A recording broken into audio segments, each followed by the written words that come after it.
Hello and welcome to the Heat Check Podcast, the Miami Herald's Miami Heat Podcast. I'm David Wilson. I'm joined, as always, on the other line by Anthony Chang, our Heat beat writer here at the Herald. He is in regular season mode. Anthony, what's going on? Mid-season form. How are you, David? Mid-season form. That's bold to say when you haven't even covered a game. This will be up. You will have covered a game by then, but we're recording this Monday before the opener. Opener starts Wednesday. Anthony is guaranteed a high-level game story for you guys all to read along with this. But obviously weird timing with the way the show comes out every Thursday. Didn't want to do our season preview last week so far ahead of the opener. So this might actually get out before the season starts, by the way. Oh, okay. Secret, yeah. We'll see. We're trying to get it out before the season starts. Okay, but, all right. Yeah. So either way, it is our regular season preview. We will get to that at the end. But first, we want to go deep on a couple big Heat stories from literally today, as we're recording this on Wednesday, both written by Anthony at the Miami Herald. One about the Bradley Beal situation coming from friend of the show, Mark Spears, yes. Report on Anscape about just how the Bradley Beal trade saga played out and the Heat's reasoning for not getting involved there. We will get to that in a little bit, but first, the big story of the day is Anthony's long interview with Pat Riley. You can check that out, obviously, at MiamiHerald.com. And it is kind of the most candid, I would say. Pat is always pretty candid, kind of famously at those end of season press conferences. But I'd say the most candid he has been about the outlook of this group, this group that has now been they're going into year 5 here of the Jimmy Butler era. Crazy, right? I know. Feels crazy. Obviously the pandemic kind of screwed up our sense of time there, but year 5 of the Jimmy Butler era, 2 trips to the NBA finals, 3 to the conference finals, but no championships yet. And as you pointed out, great Heat teams don't really stick together for much longer than what we are seeing right now from this Jimmy Butler. NBA teams in general, right? Yeah. Modern NBA teams, certainly. Yeah. And the Heat, you pointed out, obviously the big 3, kind of famously 4 years and done. I hadn't really thought about it, but the Dwayne Wade Shaq team, you pointed out 4 years. They traded Shaq in the middle of the fourth season or the middle of the fifth? Okay. Middle of the fourth season. Yeah, so that didn't even make it 4 years. Right. And I mean, those are the 2 great Heat teams, and this is probably the 3rd best group they've had. We're going into year 5 now. It kind of makes it unprecedented for this franchise. And as you point out, like, kind of crazy that considering the way the league has shifted, that they've had this group together for so long. And I think certainly I know Heat fans everywhere feel a sense of urgency, and I think the big takeaway from your story is that Pat Riley, internally, they feel that urgency as well. Yeah. I guess first off, I want to point out that I think it's just super fitting for our season preview episode to not be about to not be about the actual team and to be about Bradley Beal, the team might change, speculation, right? Like, I just think it's fitting after the offseason we just went through and just all the narratives surrounding the team right now. But yeah, I think for my talk with Pat, like I went in with kind of the idea of writing a story about the Jimmy era, and looking back at the 4 years and obviously looking ahead.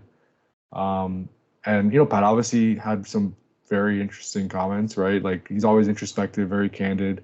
And he didn't point this out, but I look back and I'm like, yeah, it's true. Like, no, like they've all ended for different reasons, right? Like Alonzo Mourning and Tim Hardaway, that was, I think, 5.5 seasons. Never got to the finals, but one of the era that put the Heat organization on the map. That's when Pat Riley first got here. They made the Eastern Conference Finals in 1997. Obviously, Alonzo got sick. That kind of threw everything off the rails. That era again ended up to 5.5 years. Dwayne Wade and Shaq. Shaq was older after they won that championship in 2006. Like, it just seemed like that marriage wasn't going to work much longer. They traded Shaq. LeBron, we all know what happened there. After 4 years, he wanted to go back to Cleveland. So there's like different reasons. Like, some of it is like catastrophic stuff. Some of it's just like nature of like free agency and like guys wanting to move on. This this era has kind of run its course. Like not run its course to the point of like it's done, but like it's just there hasn't been like this huge setback, which is good, right? Like there hasn't been like this unexpected thing that's come up and kind of ended it as of now. But yeah, we're entering year 5. Like we're entering year 5. This has been one of the most successful eras in Heat history. They've made it to the NBA Finals twice, but they haven't won a title yet. We all know the Heat is all about winning championships, right? So, Right. How much longer will they continue to use this core, the Bam, Jimmy, Tyler build? Again, Pat Riley said we're not looking to break this up. If they don't get it done this year, we're not looking to break it up. But at some point, I think his quote, I'm trying to get it here. His quote was, "We're in the 5th year. Jimmy is anxious. We're anxious. But you get to a point where does it run its course? Not Jimmy, but does the team run its course?" And then asked about like a championship window with Jimmy being 34. And he said, when it comes to the championship window, we're at the abyss. I don't mean that any kind of ill manner other than what it is. When you come to the abyss, you got to get to the other side. What does he mean by abyss? I'm not actually sure. But the main takeaway is like, eventually you got to win a championship, right? Like eventually you got to win the title. You're getting super close, but Jimmy's going to be is in his mid 30s, and to expect him to continue to lead a team to the finals in his mid 30s is not realistic. So this is a really important season. The Heat really, I think, from the outside point of view, probably don't have championship expectations. Like nobody really expects them to get to the finals. But the Heat always expect like themselves to get to the finals, right? So that's the goal entering this year. And if it doesn't happen, we'll see. There could be, this could be based on history and the way the Heat have done things in the past and the way this NBA teams work, and just based on kind of Pat's comments as well, like this could be the make or break year for this core. Like we could see a different build next season if things go sideways. Yeah, obviously, I mean, ask Tyler Hero. This team has not been like resting on its laurels in terms of like this is there's never not been urgency, right? They've been trying to improve this team, but the way Pat talks about it here, it's the first time, and I think even I don't want to like take anything out of context, but he kind of basically said it's not a pivotal time for like Jimmy Butler, right? Like Jimmy is the guy, but if this year doesn't go well, like you said, not from externally, people I think view the Heat as clearly no better than the 3rd team in the East, and they finished 8th in the Eastern Conference last year. It's not like they're viewed as like a lock to be that number 3 in that same title bunch. No. So if this year doesn't go the way that the organization hopes, Heat fans hope, I don't ever expect them to move Jimmy Butler, right? Like that would, and from what Pat said when you talked to him, it doesn't seem like that would ever happen, but a like big wholesale change would not be. They're at least sound like they're not open to it right now, but right. You're getting to the point. You're just getting to the time of like where you have to at least think about it. And like, look, it's like you said, it's not like they've just been like steadfast on saying, well, we're just going to bring everybody back again. Like they've tried to make changes. Like there was almost a huge shakeup. They tried to bring everyone back one time, and it didn't work out. That's when they were swept in the and they got Kyle Lowry kind of in the middle of the Jimmy era, and that added a new element to it. And if they would have gotten Dame this year, I mean that would have been a huge. Yeah, that would have been one of those fundamental changes. Yeah, this would have been like the start of a new build at that point. Even though Jimmy and Bam would have still been here, like this would have been a new build. So they've tried. It's just, they haven't obviously been able to make a deal or find a deal that works for both sides. And again, they're kind of entering again the 5th season with these 3 leading the way. And they've proven that if healthy, they can compete with anybody in the playoffs, right? Like we've seen that. It'd be foolish for us to completely count them out. But we know the Heat is desperate for a championship, and if it doesn't yield one this year, that we're gonna see kind of. I think this year is gonna be not the defining season of the Jimmy Butler era, but it could be. It could end up being based on how it goes. Were you surprised that Pat was kind of open about it in that way? No, because Pat's very candid. Yeah. And he also said, look, I like our team. Like he likes the depth of the team. Right. Yeah. He thinks the bench with the depth they have could be a big strength. So I think he's obviously optimistic of what the team can do. But Pat has always said that keep the main thing, right? And the main thing is winning a championship. It's not to get to the NBA Finals or get to the Eastern Conference Finals. And you can only go with, like, how many times are you going to go with the same core year after year and you're not getting what you want or getting the ultimate goal. So I'm not very surprised because that's just the way Pat operates. But yeah, I mean, it does put some pressure on this roster for sure. Like, it does put some pressure on this roster entering this season. Yeah, and he didn't put these guys like on blast, but he did basically say like it's like Tyler and Bam, like he knows that there's one path, right? Like, what you're getting from Jimmy, and he's like any of us, like he's waiting to see if Tyler can go to 25 points a game, right? Or if both of those guys can, it's a year that's going to be, and Bam certainly, I think we know the organization loves, and they would love for him to be a Heat player for the next decade. But this is the pivot year obviously for Tyler. Every year is a pivot year at this point, just like that's been the nature of his career. But even for Bam, I think they know that Jimmy is certainly a guy who can be the best player in a championship team, and they need either Bam to become a guy who can clearly be the second best player in a championship team, or for Tyler Hero to become the kind of guy who can be a third best player in a championship team. And that will kind of determine, obviously, where this goes from here. Where this goes, for sure. And when I asked Pat about kind of the notion of, like, is there extra urgency because of Jimmy's age? And he said there's some truth to that, and that's why it's time for Bam and Tyler to really step up. Like you said, and he's done that for the last few years now, kind of because they're not making these like major upgrades. They're relying on the internal improvement of Bam and Tyler. And those guys have answered the bell. They've gotten better at pretty much every season. And the Heat are hoping that they can do it again this year because, again, they didn't make, they've made a couple changes. Obviously, Thomas Bryant, hopefully for them, will, help solidify the backup center role. You have Josh Richardson, who brings versatility. But as far as like someone who's going to change the look of this team, they didn't do that this year. Yeah.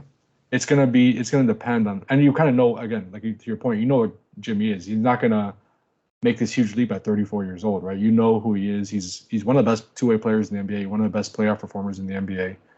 But they're hoping that Bam and Tyler can take that next step, and that improvement will be enough to get him over the hump.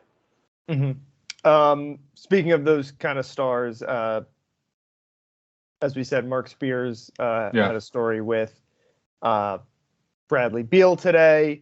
That revealed that the reason, as I think maybe, probably a big part of the reason, I'm sure we even discussed this when the trade happened, the reason the Heat did not seriously pursue Bradley Beal is because of that no trade clause he has and how big that contract is going to be. Again, I think we kind of suspected that to an extent, right? That no trade clause, especially for a guy who's been, Beal's a good player, but he's been pretty underwhelming, I would say, for the last couple of years between injuries and just kind of mediocre performance. It did not totally surprise me that is the reason the Heat, in the end, stayed away there. Yeah, I think there are multiple reasons, right? And this is like you pointed out, this is now a topic again because of the Mark Spears story with Bradley Beal, the interview with him, which is on Anscape. If you want to check it out, Bradley Beal's comment was basically that his initial favorite was the Heat. Like, he thought he was going to the Heat. They called the Heat. Pat Riley said, "Okay, I'm going to talk to Mickey and we'll figure it out."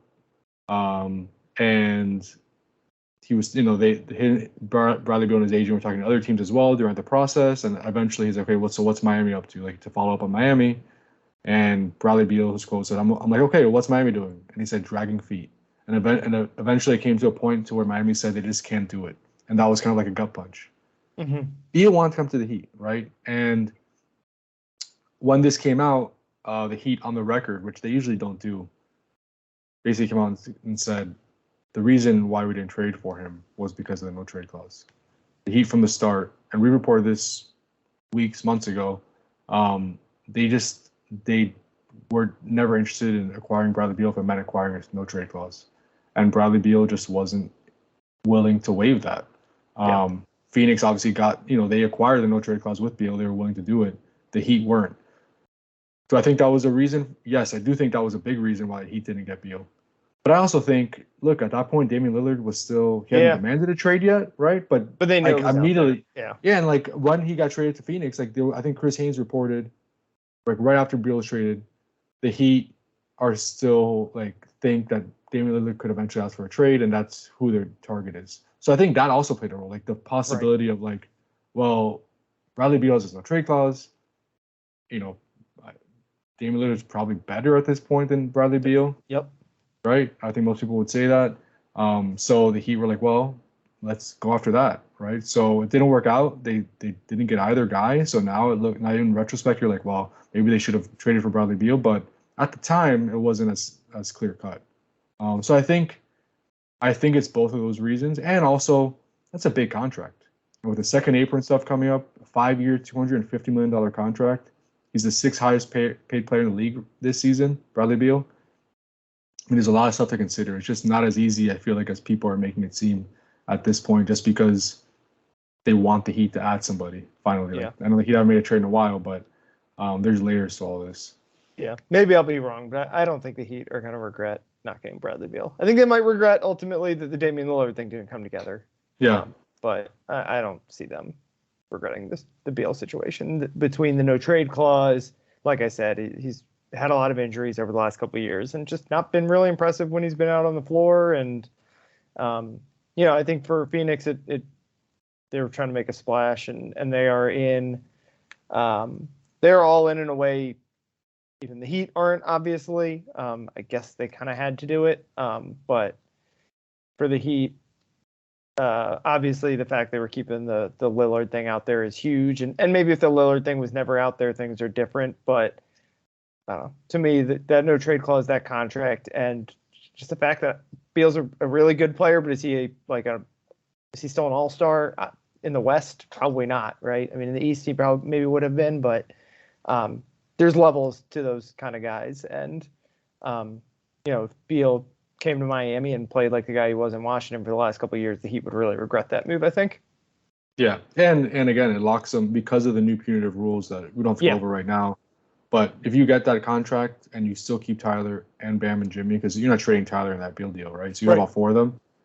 Not only are you paying a huge tax bill, which I know fans don't want to hear, but also you're in that second apron, which means you basically can't make any additions to the roster unless it's a minimum contract. You don't have a mid-level. Mm-hmm. You can't aggregate salaries in a trade. You can't take back any more money in a trade. Like, it's very restrictive. So he had to make the decision of not only the no trade clause. Yes, that was a big factor. But do we think Beal, Tyler, Bam, and Jimmy is that good enough to just say, like, this is our team for the next 4 years or whatever, X amount of years, because we're not going to be able to do anything else, and just surround those guys with minimums? Is that enough?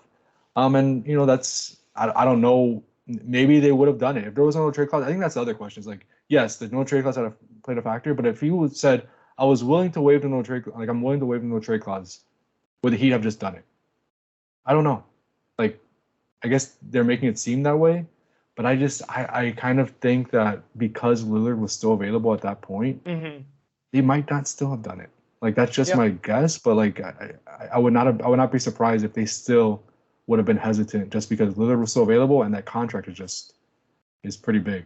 Yeah, it's a thing we've said a lot on this show over the last couple of years, is like, you kind of only have one move sometimes. Yeah. Obviously they got Kyle Lowry. That was a smaller move. It didn't like cripple their ability to go chase bigger stars. And the Beal, obviously the Suns got Beal for like basically nothing. Like, I guess it would have been a little different maybe, but you've only got one move. I think Lillard was the move. And again, the Heat might end up regretting that they didn't weren't able to get it done for whatever reason. But if Beal had been your guy to the one move to put you over the top, I don't know if he's that guy. Yeah, I think that's totally fair. Mm-hmm.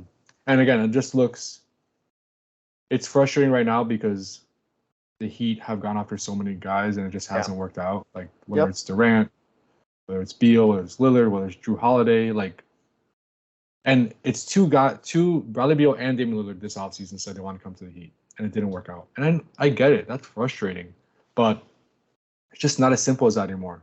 It's not free agency. These are trades, and it takes two teams to make a trade. And we saw with Portland, like they just simply didn't seem like they wanted to do any business with Miami at that point. And then with Beal, yeah, maybe Washington would have accepted Miami. Well, they would have had to if Beal said, I'm only going to Miami, right? They would have had to accept Miami's package because he has no trade clause.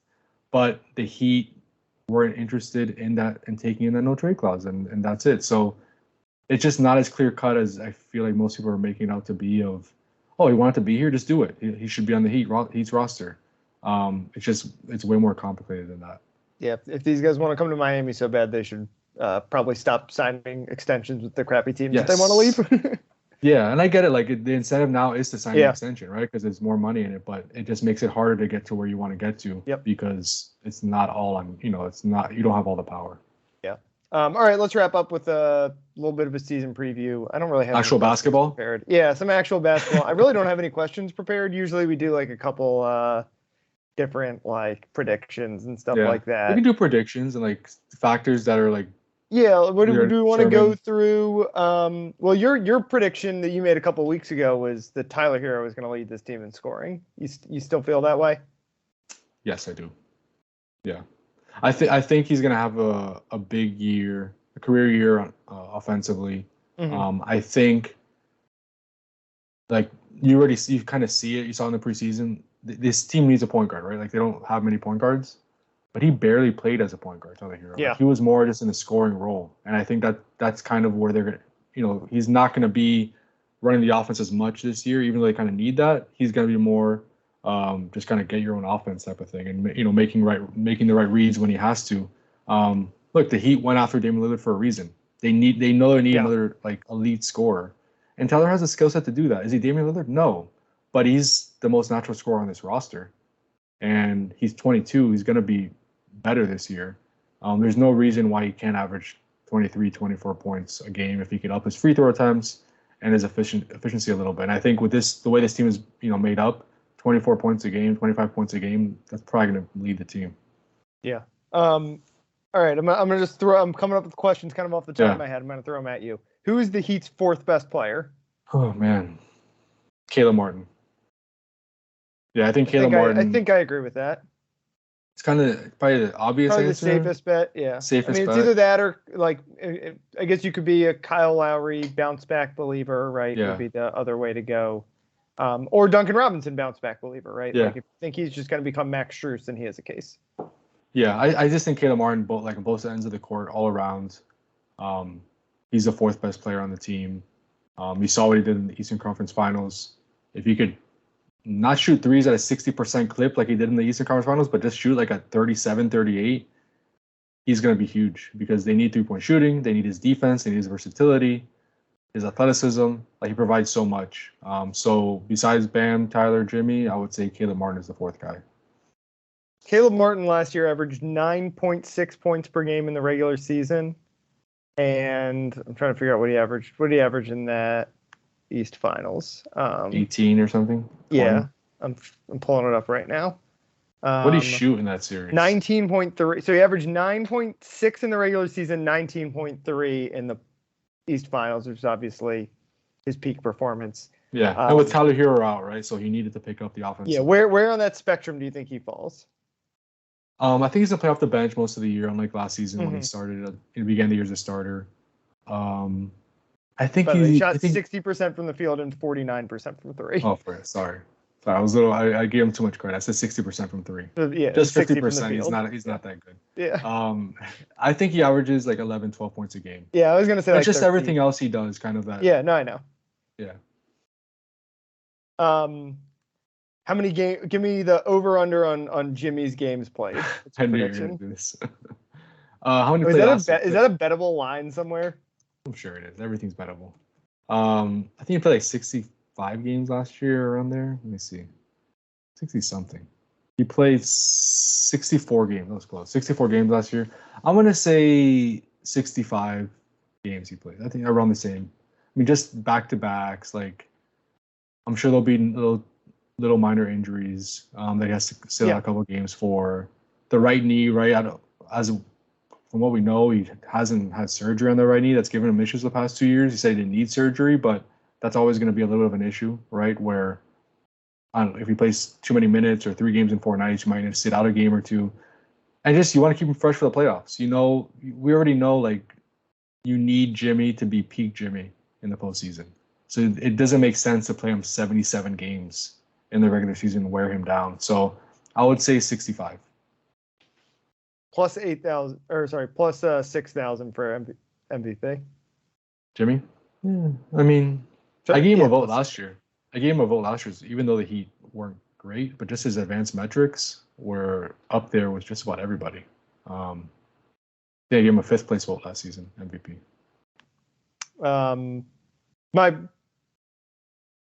I guess I'll make it my bold prediction. Bam's going to win Defensive Player of the Year.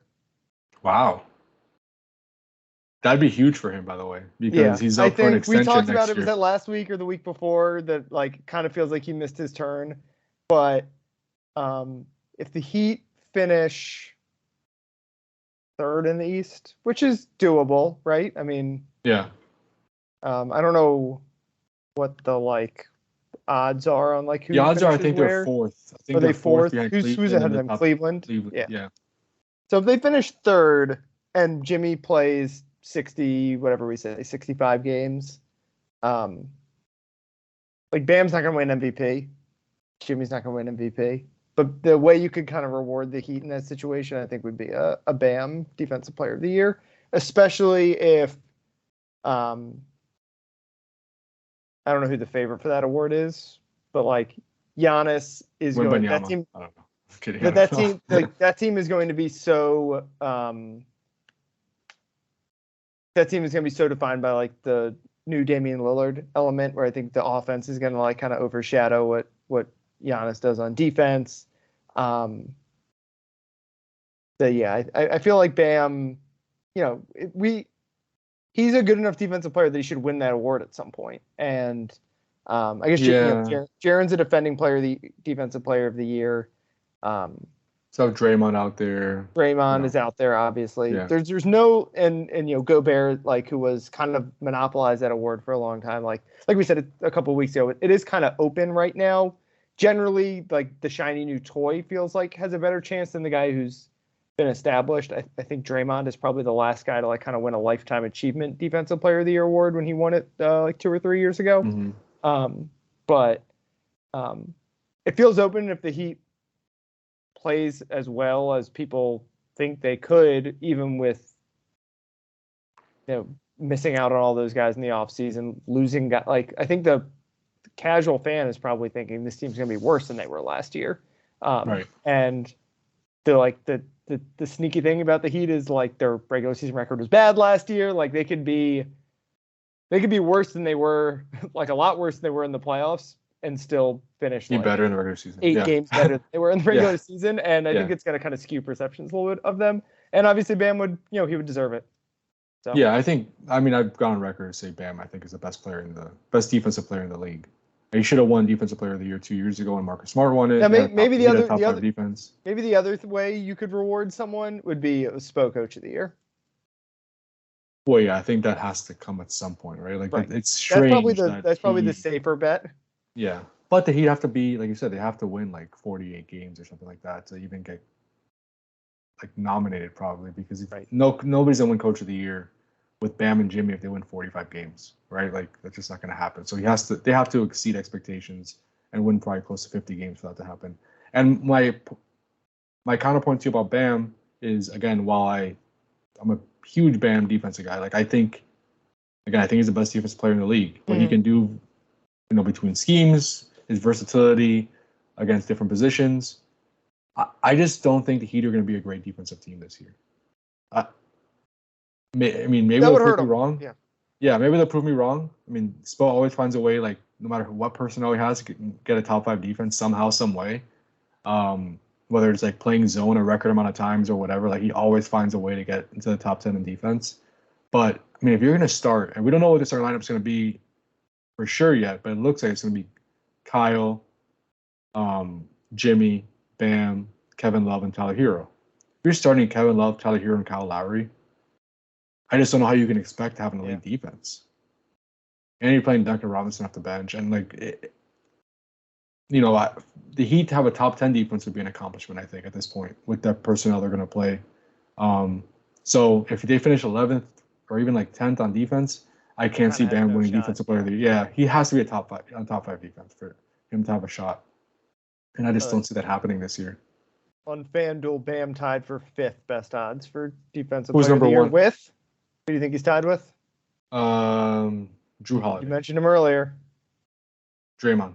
Victor Wembanyama. Wow. Tied for 5th. The favorite is Jaren Jackson, followed by Evan Mobley. Evan Mobley would probably be like, when I talk about like the shiny new toy, he would be that and one. They're going to have a good defense. They're going to have a good defense. He's been good for the last couple of years. And if they finish 3rd in the East, as they're favored to,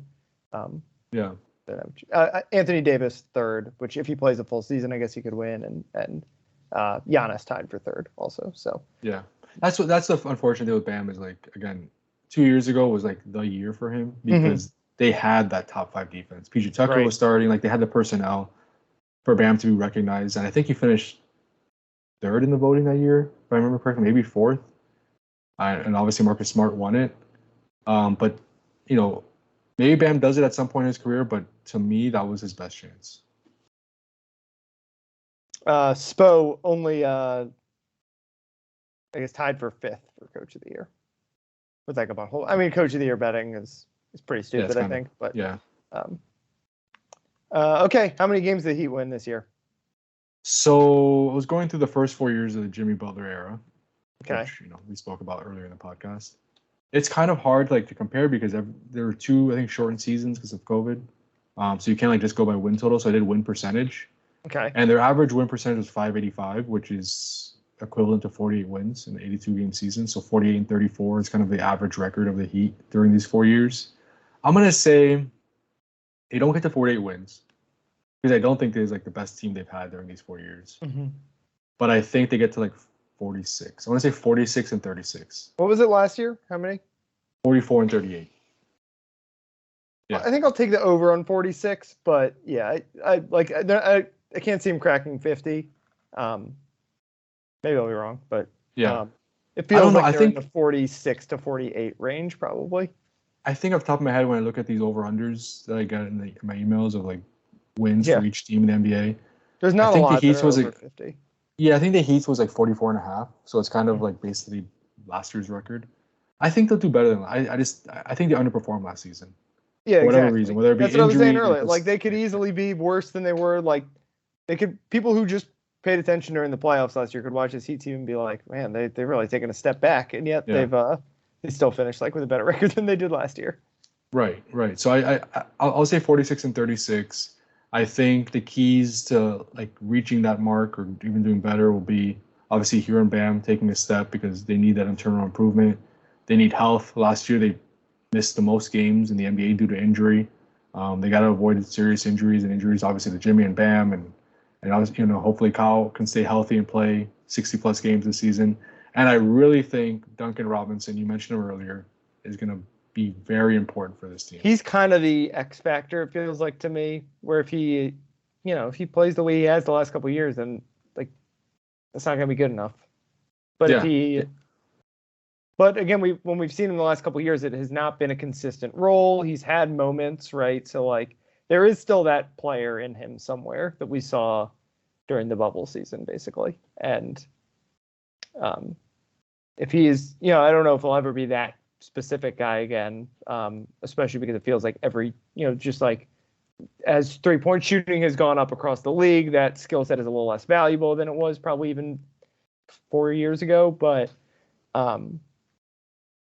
he can be much better than he's been the last couple of years. And they're like, he's in a pretty good spot now where, he had a short leash for the last couple of years. He's they're gonna have to play him. They have no choice. Yeah.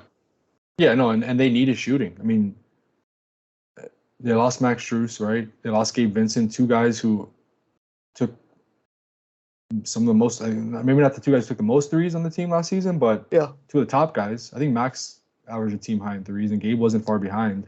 Mm-hmm. They need to find a way to replace that 3-point, not just makes, but attempts. Because when you have Bam and Jimmy on the court, and even Tyler to a certain extent, Tyler's going to take more, 7 threes a game or so, but take a lot of twos as well. A lot of mid-range shots. They need to put up, the old goal for Spo, like these last few years, has been 43s a game. I don't think they're going to get to 43s a game with this roster, but they need to put up more than 30. And I think Duncan's going to have to play a big role in that, because this team, when you really look at like the strengths of it, there aren't a lot of like high volume 3-point guys. Duncan and Tyler like the two. Mm-hmm. So that's why I think Duncan, I know some are questioning will he even be in the rotation. I think he's like essential to the rotation, because I don't know how this offense scores enough points to win consistently, really, if he's not in it. I won't ask you to make any predictions on the in-season tournament, but thank you. Do we just want to wrap up with your finals pick? My finals pick? Whoa, I can't believe I didn't. Have you thought about it? Briefly, I probably should have thought about this before, but I feel like we usually do finals picks on here. I'm hoping. Yeah, we do. No, we do. We do. I've just been so caught up in Damian Lillard and Bradley Beal. I know. Stuff that I just. I'm gonna say Denver repeats. Ooh. What about that? I just think Jokic is if he can stay healthy, and Jamal Murray can stay healthy, they're the best team in the NBA. I think Milwaukee would be my second pick. Yeah. But I just don't know yet. I don't until I see it. I don't know how that's going to look, especially defensively. I think on offense they'll be awesome. Boston has a lot of talent in the roster, but we've talked about kind of will Porzingis stay healthy? They lost Robert Williams. Like that to me is even more of a mystery than Milwaukee. Like, what is that going to be like? They could be better, but I'm just not convinced yet. So I'm going to go with like a boring pick, but I'm going to say Denver repeats. Yeah, I'm going to take the swing on Milwaukee, mostly because, Denver seems like the best team, but it's very hard to repeat if you're not like a dynasty team. And maybe they will be, you never know you're in the middle of a dynasty until the dynasty happens. But I'll go with Milwaukee because I just believe in Giannis and, take the swing that the Damian Lillard thing's going to work out, and feels like the fun narrative thread would be Damian Lillard getting his long-awaited championship shot here. Do you believe in the Suns? The West is just too good, I think. Like, if they were in the East, I'd be like, oh, they're right there with Milwaukee and Boston. I think they could beat anyone in the West, but just between Phoenix and obviously Denver and the Lakers, and I'll never count out the Warriors. Part of me wants to pick the Warriors just because I believe in them and they've got the Chris Paul thing, and if I trusted Chris Paul a little bit more, I'd feel better about that pick. But New Orleans is what they can stay healthy. They're intriguing. Yeah. Memphis, right? There's just Marcus Smart now. I think Milwaukee and Boston would match up with any of those teams, but I just think there's more of them in the West, and so I'll say Bucks over Nuggets. The kind of champion, it's funny that we very rarely, it feels like, other than I guess when we got LeBron and Steph going head to head forever, like you miss out. It feels like we miss out on so many. Like we never got LeBron and Kobe, right? We kind of miss out on those matchups that everyone is anticipating. But I think Giannis versus Jokic would be like that'd be fun. Kind of like this generation's. Like those are the two guys right now, and it's usually pretty safe bet to roll with the guys who are the top dogs. Yeah, I think we agree on the finals matchup. We just don't agree on who's going to win the series. Yeah. But yeah, I feel better about Milwaukee coming out, and part of it is I feel better about Milwaukee coming out of the East than I do about Denver coming out of the West. Yeah, because you think the West is just more, it's just tougher. there's more teams I'm not a Boston believer. We've done the Boston thing a lot on this show. I mean, how could you at this point, right? Like, obviously they have talent, but every playoffs they don't really meet expectations for whatever reason. Yeah. Whether you want to say it's because of injury or just because whatever, like they just never kind of meet expectations. So. Yeah, it's funny. Like they've gotten pretty much as far as the Heat, right? The Heat have been to the finals one more time than them, but otherwise, like they've had a pretty much identical postseason resumes. But the Heat, like, I mean, it's not breaking ground here. The Heat squeeze every ounce out of what they have, and Boston has not so far. And I don't know what to think of Joe Mazzulla. And do you think the Heat? How far do you think the Heat get in the playoffs? Obviously, a lot of it will depend on seeding and all that kind of stuff. Yeah, like what if Cleveland gets the number one? I don't think they're going to get the number one seed. What if they get the number one seed, or they get the number two seed? I'm basically asking, do you feel like we're going to do it all over again, where it's going to be like kind of frustrating Heat season, and all of a sudden they're in the East Finals again? That's why this regular season, like, it's just so hard to make take anything away from it. It's kind of weird. Like, I want you to follow the regular season and read my content, but I know if they start like 25 and 24, yes, people are going to be like, oh, what the heck, they're 500, but okay, they were basically hovering 500 all season last year. I know, we were so out on this team. Yeah, like, so I don't know how you could make any like predictions based on the regular season, because we saw this team totally overperform in the regular season and turn into a different team. So, and again, it's not just last year, like the bubble run, nobody expected to get to the finals that year. Really, the only one that was kind of expected was the one where they lost in the Eastern Conference Finals. I think they were the number one seed that year. Other than that, it's kind of just been by surprise. Yeah. Yep. It'll be fun. It's always fun. It'll be miserable for a little bit because it's always miserable for a little bit, but for the most part, it'll be fun. I'm excited for basketball to be back. Yeah. I'm excited to be talking about basketball again. We'll finally get to do that for at least the next couple of weeks until some trade rumor pops up again and James Harden rumors start really picking up, and oh boy, inevitably, and who knows who else will hit the market. But for now, basketball is back. You can follow Anthony on Twitter at Anthony_Chang. Be sure to check out his story with Pat Riley for some very valuable insights before the start of the season. Follow me on Twitter at DBWilson2. Yeah, I don't know. I'll watch some basketball. But how about them Canes? Yeah, that was I can't believe they won that game. But good for them. And I mean, there's a lot of I think it kind of says a little bit more about Clemson than it does about Miami at this point. But the one thing that is undeniable is Ruben Bain is like generational. Oh my God, has he been the number one pick in the NFL draft? Like, I don't know. He's a little short. Is like the only thing. Like, there's a reason it wasn't a 5-star. I think he should have been a 5-star. I think pretty obviously. But I tell you, I've watched him play. I don't know. I probably covered 30 of his high school games or something like that, because he played all 4 years at Miami Central as a starter. Like, he was important, and he probably averaged multiple. And then obviously now I've seen him play like 4 times at Miami, however many home games they've had this year. He probably averages 2 sacks a game. Like, the time I'm watching it, like, it's just insane. I don't know if you saw one of the sacks, you were at the game, so I don't know if you saw the replay, but the one sack he got where he just kind of it was like a tackle. Reggie White move. Yeah. Yeah, he just like literally just like threw him. Like, I'm like, you're a true freshman. You're not supposed to be doing that to a Clemson offensive tackle. Like, that's insane. But yeah, he looks to be a great one for sure. Yeah. It'll be fun to watch him for the next couple of years. Anyway, thanks as always for listening. We will talk to you guys next week.